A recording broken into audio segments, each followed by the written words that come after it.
So we are going to get right to the truth today.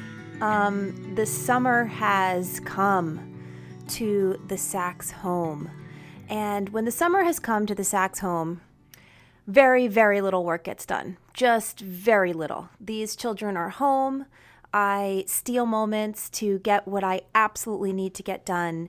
And as most of you know, I am leading my first headlining retreat at the Omega Institute for Holistic Studies this summer on July 21st through the 26th. And I am really in it, just creating this magnificent experience for you guys. So the dealio is these podcasts are going to be mostly just me, and they're going to be kind of short because I really don't even know how many minutes I can get without somebody walking in or asking for a ride. And, you know, it's really funny because I am myself participating in a retreat this summer that is for me personally to enrich my soul and my spirit and bring me to a space where I can be as present as possible in the moment for myself, for my family, and for you guys. And one of the questions they asked me is, what is your current title? You know, they're asking sort of demographic information about each of their participants. And I wrote, I think I wrote author, psychotherapist, speaker, podcaster. And then I looked back on that list and I wrote mother first. Mother, capital M, mother / author, speaker, psychotherapist, whatever. And that is my first job. It is my primary purpose. It always has been. When I was little, and some of you guys know this if you know my story, I would watch my mom, who until I was in 6th grade was essentially a stay-at-home mom, and then she started working. And she used to say, "What do you want to be when you grow up? What do you want to be?" And I used to say, "I want to do nothing like you," which she thought was hilarious because we all know raising kids is not doing nothing. Not nothing for those parents out there. And she thought it was really funny because she was such a good mom and she had such ease about taking care of me. To me, she was just having fun, hanging out with me. I did not realize just the up at dawn, heart-rendering, heart-opening, heart-breaking, pride-swallowing siege that parenting is. And so when I was really little, all I wanted to be was a mom. I never thought about career. I never thought about what I wanted to do, you know, to make a difference in the world. I wanted to make a difference for the people that I created. And that was just, you know, my origins. And so throughout my journey of all the things that have happened to me, all the challenges and all the triumphs, I always put the kids first. I always did, and I always will. And so that's amazing. I can't tell you how amazing it is because I have 3 biological kids, and now as my life has progressed and I have a second marriage and I have a blended family, for the last 10 years I also have 2 stepkids. So for 10 years I've had 5 kids living in my house almost all the time. They both have great dads who take them every other weekend, and they have wonderful relationships with them. But for the most part, I am in it to win it, you know, with these kids. And also on the side, trying to build my brand and build my business and help change the world a little bit if I can. So summertime, and this is the first summertime I have this podcast, tends to be really all about them. And this summer, because I have this Omega retreat, it's also a little bit about me and my business. But oftentimes in the summer, I barely work because it's just sort of impossible. Having said that, they also do camps and they do stuff, and I will be here. I am committed to being here with you every Friday. I will not miss a podcast, but the podcast might be a little shorter and a little more just me, because setting up interviews and dealing with the technology around interviews can be challenging. I probably will fit some in there, but just wanting to manage your expectations, even though you guys are so awesome, and the only emails I ever get are how much you love the podcast. I get very little hate. And I think the reason I get very little hate, even though, you know, I know the internet is rife with hate, I think I get very little hate because I just lead with love. I am not asking for anything except your willingness to see the beauty in yourself and hopefully through my encouragement change your life. So So I thank you for the love, you guys. It really makes it easier, because I think if I was doing all this and I was getting a lot of hate and a lot of people who are just like mean to me for no reason or criticizing me or picking me apart, I don't know if I could do it. I'd like to think I could. I'd like to think I will, should that happen. But anyway, for now, I'm just going to be grateful that it doesn't happen a lot. So anyway, the summer is here and I am going to do my very best. I am here with you today. And I thought it would be a really good topic to talk today about the concept of what do you cheat? So let me explain to you where this came to me. And it's going to make a lot of sense considering what I just talked about. And also, just before I get started, to remind you guys that Omega registration is open, and only for the next few weeks, because then we have the retreat. And I get a lot of emails from you guys saying, oh my God, I so badly want to come to Omega, but I'm scared to spend the money because I spent so much money on holistic treatments and alternative procedures and different doctors. And, I just, the thought of spending money on one new thing. And so here's what I'll say. Here's what I'll say. I'm not in it for the money. I mean, obviously I have a family to feed, but I don't get grand amounts of money from doing stuff like this, but I know that people are suffering with how much money they've spent. So here's what I want to say. I want you to come, and I want you to come because this is the last money. If you will do what I ask you to do, if you will open your mind, if you will open your heart, if you will lay down your weapon, your weapon is born of fear. So don't be ashamed of your weapon. When your weapon is defensiveness, like you have had to go out there and fight for yourself, but you don't need to fight anymore. You don't need to fight anymore. In fact, somebody put on my website, on my podcast review on iTunes, stop searching. You found what you need to find. And I thank you, that person, for saying that, because this is truth. This is the last money you will ever have to spend out of pressure. You might want to spend money to go to retreats in the future or to enrich your journal speak practice and stuff that I do as I build this and I travel the world, which I hope to do one day. But it will not be because you have to. It will be because you want to. If you listen to what I'm saying, if you follow my instructions, if you come learn with me, this is the last thing you will have to do. This is the answer. This is healing. This will work for you if you do as I teach. I promise it will work for you if you do as I teach. And it's hard work. It's hard work. It's up at dawn, just like parenting is. It's changing your life. It's rewiring your brain. It's allowing your nervous system to go from fight or flight to rest and repair. Guys, this is not easy shit. This is not nothing. This is hard. However, it is not going to require you to keep searching. This is it. Come to Omega, spend 5 days with me. I'm creating it right now. I've written it, but I'm refining all the aspects of it and I'm creating the material. I'm telling you straight up right now, come and learn with me. And this is the last thing you will ever have to learn about whole body wellness. It will change your life. It will create your life. It has certainly created mine. So anyway, just, Omega plug aside and other little plugs. If you haven't heard of my work, check me out at thecureforchronicpain.com. My resources page on that website has links to everything I do, my YouTube channel, this podcast, my closed group on Facebook, which is called Journal Speak with Nicole Sachs, LCSW. Join us. Nobody sees your posts but the page. My online course, Freedom from Chronic Pain, which is available on the website as well. And my blog and other things I've written. And my book, I wrote a book, Meaning of Truth, on Amazon. Everything is linked to the resources page at thecureforchronicpain.com. Plus, if you go to the website, you can get the first lesson of my course for free. So if you don't know about me, go learn about me. Go learn about what I teach, what I live, what I love, and take back your power, my friends. Take back your life. So, okay, so let's talk about today's topic. What do you cheat? Now, here's how I got it. So I'm driving. I do a lot of driving.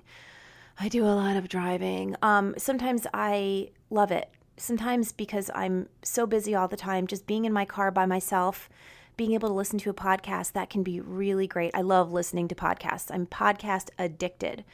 And I was looking around for a podcast to listen to, and I ran into one, and I'm not trying to plug it. I don't even remember what it was called, but the guy who was podcasting was talking about how, oddly, because I'm talking about it too, he had kids, and his kids were, I think it was their last day of school, and they had last day of school events, and he said, I'm usually here for my podcast, but I'm just doing it for like 5 minutes today. I'm just checking in with you guys. It's not going to be a full-length podcast because I am choosing to cheat this podcast today so I can be with my children. And my ears perked up with that because I was like, choosing to cheat. That's such an interesting way to look at it. And hold on, I'm going to look at the name. Okay, so he was referring to the book called Choosing to Cheat by Andy Stanley, and it's a book called Choosing. I just want to make the correct reference. Choosing to Cheat: Who Wins When Family and Work Collide. Sorry, okay, my computer was to my left. Who wins when family and work collide? So he was specifically just talking about family and work, family versus work. Because basically what he was saying is, every time we make any choice in life, we must choose to cheat something else. And so my ears perk up about that too, because I'm like, well, that just reminds me exactly of what I always teach, which is life is a choice between what hurts and what hurts worse, which sounds negative on its face, but truthfully, it's a huge relief because it just makes us understand what is, the truth of what is, which is something always is going to hurt worse. And so you're going to choose the alternative option, but that option isn't going to be perfect. That option is going to hurt. So life is not a choice between what hurts and what's awesome. Life is a choice between what hurts and what hurts worse. And when you know that, you can make a choice with peace, which is, okay, I'm going to choose this. I'm going to go to my kids' end of school event, and that's going to hurt. Why is it going to hurt? Because I know I really have podcast fans out there, or I'm trying to build a brand, or I'm trying to have an online presence, or I'm trying to help people, and all of that is all mixed together. And so if I go to this kid thing, I have to cheat the podcast and all my listeners. And that hurts, but it doesn't hurt worse. And what hurts worse is to abandon my children on this day where they really want my presence there. And so I get that. I get that that book is about work versus family and, how to create a balanced life, I imagine. I have not read the book, but the concept of the book makes me think. So here's how it made me think for you guys, for us. It made me think about everything in life. We have to figure out what we're going to cheat. Everything. Because let's say, for example, in your healing, you're listening to me and you're like, should I come to Omega? Or not, forget even Omega. Should I do this work? Okay, so what are you cheating there? What are you choosing to cheat? I'm choosing to cheat the medical model that I have been following, that, I've been told I have to go on an elimination diet, or I've been told that I have to do certain physical exercises every day, or I've been told that I need to take these supplements, or I've been told that I need to have a surgery, right? So that's one thing. So if you're going to do this work, you're choosing to cheat that, because I am telling you that this work will only work completely and wholly for you if you leave those things by the wayside. You don't need them when you're doing this. Now, if you must, out of fear, like let's say continue to take your supplements, then you don't do it, then you can do it, but you can't do it out of fear. You have to do it out of love. You just take the supplements and you say, I love myself. And this is one way I love myself, by taking these supplements, but I'm not taking them to fix me, and I'm not taking them to make me well. Because if you're doing that and you're fueling it by fear, all your nervous system can hear is, we're still sick. We need the supplements to be okay. And if the supplements aren't fixing us, then we're in trouble, and more fear and more fear and more fear. What I'm suggesting is, if you want to keep taking them, that's fine. I don't judge them. I say, I don't take them, but I don't judge them. I say, take them with love, like you would having a massage, if you do the massage with love, or taking a beautiful walk in the woods, if you did that with love. Like, I'm just doing that to nurture my soul, whatever. But you have to cheat certain things in order to do certain other things. There's always a space. If you work a lot and you're making great money for your family, and that's really awesome, you have to cheat sometimes self-care, or time with friends, or leisure activities, or maybe time with your own family. There's always something to cheat. And so one of the things I was thinking about is when we are willing to be well, meaning when we are willing to give up all the things that we're comfortable about being sick, what are we cheating there? It might sound like a weird question. You might say, of course I don't want to be sick. There's nothing I'm getting out of being sick. But I think if you pause and you look more closely, there's a lot of things people get out of being sick. There's a lot of things that the nervous system is not wrong about when it says maybe we're safer here. Other people are caring for you. You're connecting with other people because you're asking them for help. You feel as if you're caring for yourself in a way that maybe you wouldn't be able to give yourself permission to care for yourself had you not been sick. The rigor of your career or the pressures you put on yourself about having a career or a work life sometimes are on hold. A lot of people who I've heard from are on disability. And you can see all these things as negative things. But the truth is, there's a part of you that has become more comfortable there. There's a part of you that feels safer and more at ease and more connected to the world when you're the sick one and that's your role. You have a role. And are you willing to cheat that? Are you willing to cheat that to be this warrior who is living his or her life out loud with presence, with power? I invite you to be willing to cheat that comfort of sickness for this, the power in which I stand after doing this work. I invite you to do that because it is worth it. And as I'm talking, I think to myself, well, what would be something that would scare someone if they were doing that? Well, I think I would be scared that what if it doesn't happen for me? Great, it happened for Nicole and all these thousands of other people. They're always writing these success stories and Sarno's success stories. But what if that's not possible for me? I'm scared. And I'm here to say it is possible for you. I just want to talk right to you. Listen to me. Am I in your earbuds? Am I on your car radio? Am I on your cell phone? Where am I? Where am I coming into your brain? It is possible for you, but you can't make that possible until you do the hard work. You have to surrender. You have to believe what I'm saying. You have to do the hard work and you have to treat yourself kindly. And I can help you. I can teach you. I can teach you in person at Omega. I can teach you on my course. I can teach you by reading my book. I can teach you here on this podcast, my YouTube channel, whatever. But allow yourself to learn because cheating those things, cheating the comfort of sickness is worth it. I know you connect with other people. I have a really good friend whose sister-in-law is a practitioner. I'm not going to get too detailed, but she's a medical practitioner.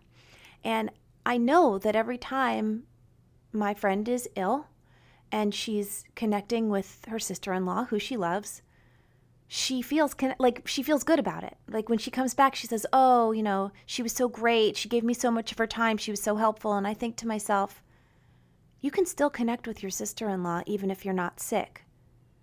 You do not have to occupy the space of patient to deserve people's love and attention.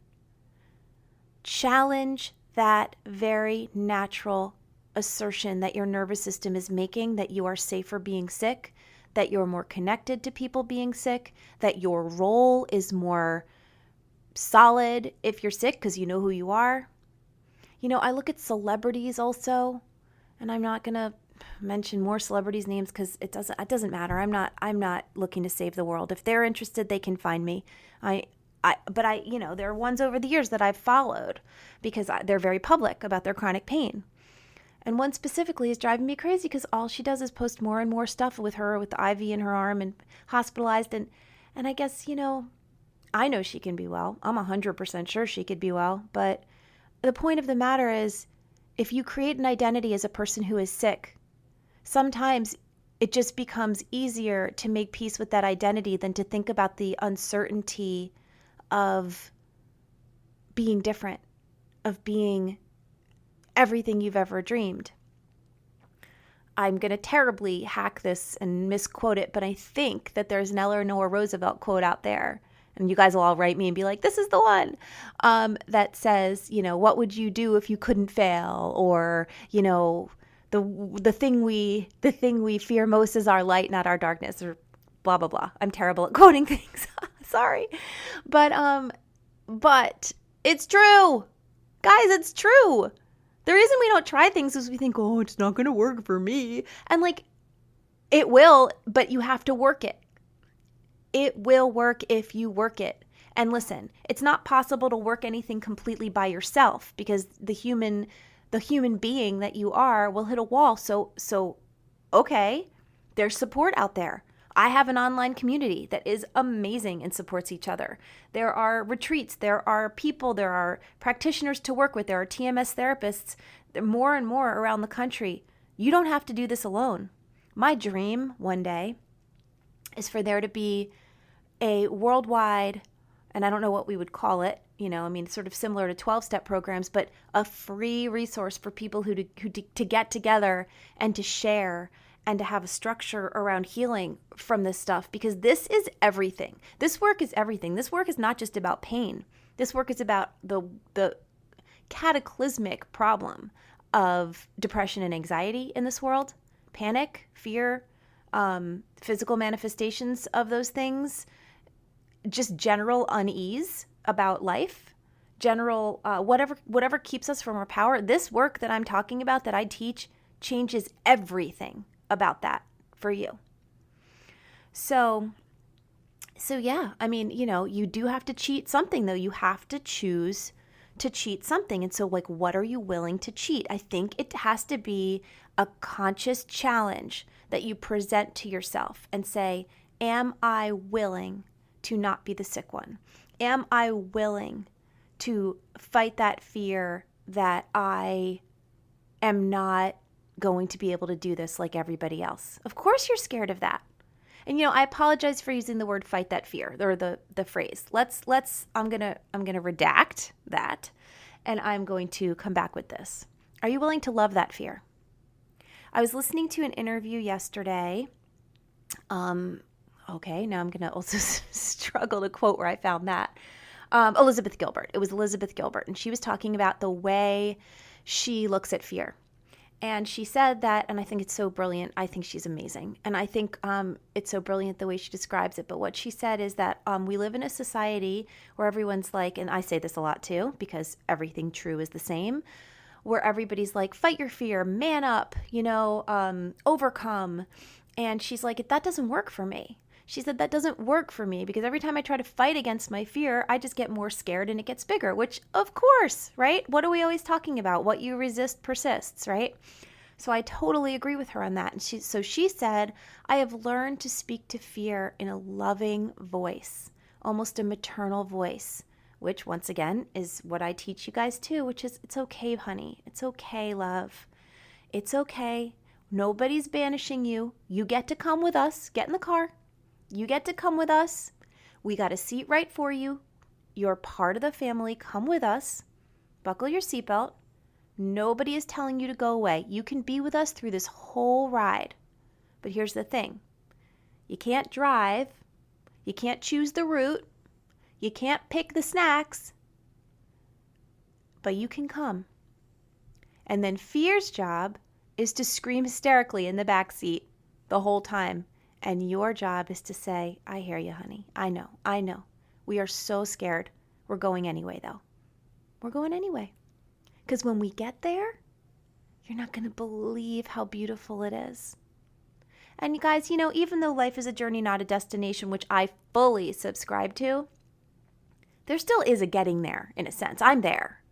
Many, many, many people I've worked with are there. Which is, I don't live in fear anymore. Yeah, I'm still a human person. I still have pain. I still have struggle. My heart and my brain still freaking kill me over the pain of my children. So hard for me. But I'm there. I'm there, and I'm waiting for you. My hand is outstretched. Join me. Join me, join me. Okay, enough out of me today. I love you guys. I thank you for listening. I thank you for considering that this could be the answer for you, because I know it is. If you've enjoyed this podcast from the bottom of my heart, please jump over to iTunes and rate and review it. And if you wouldn't mind writing a few lines in the comment section, in the review section, to tell me how you're enjoying it, it means the world to me. I meant to shout out some of those today, and I just forgot, so I'll do it next week. But you guys are writing the most beautiful, magnificent things. I promise next week I'm going to include them in the podcast. So like I said, deepest love to you. I wish you the most ease as possible on this journey. As much as it's hard, I still wish you as much ease as possible. You know, my prayer for my children is always, may your suffering be as little as possible, because we all need to suffer. And so I guess that's it. Until next time, I wish you love and light, and I will see you next week. This has been The Cure for Chronic Pain with Nicole Sachs. That's me. Bye.